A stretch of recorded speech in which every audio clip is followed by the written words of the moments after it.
It wouldn't be election day if we didn't sit down with our ABC6 political analyst, Shane Baker. And Shane, so great to always have you here as usual. Yeah, thanks for having me back. Yeah. So Shane, let's start off with these referendums. I mean, we've been talking about it for months. There's an unprecedented amount of referendums happening. What is your opinion on what's driving that? Well, there's a couple things. One, there's the strategic element. If I'm going to have a referendum, the conventional wisdom says we want it when voter turnout's going to be lower, which is during a midterm election or an off-year election.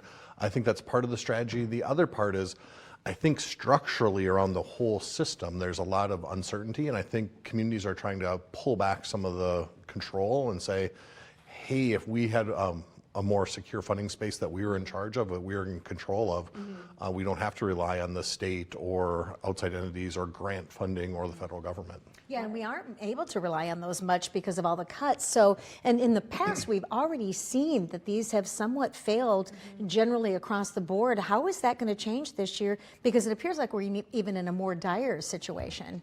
Yeah, and school districts are in a tough spot. On one hand, the polling data suggests that school boards and school districts are still seen as really trustworthy, good stewards of money, responsible with taxpayer dollars. And it's the one place where voters get a chance to say yes or no. So school districts, I think a lot of times either, well, frankly, take the blame or are punished for maybe what other entities are doing because voters can't say yes or no, don't get a choice in those. So here's a place where I can say no if I want to, even though as a general voter in the area, I trust the school board. I like what my schools are doing. I think my kids are getting a good education. So real quickly, why do you think they failed then? Because they seem to continually fail. All data really suggests that we have a pretty fundamental distrust of institutions right now, generally. That's schools, the government, churches, hospitals. We're really struggling, and here's a chance where we get a voice to say no oftentimes. So school districts have their work cut out for them to really make that case. Yeah. Got it. And really quick, going off of what you said prior, you've already mentioned that there is low turnout in these elections.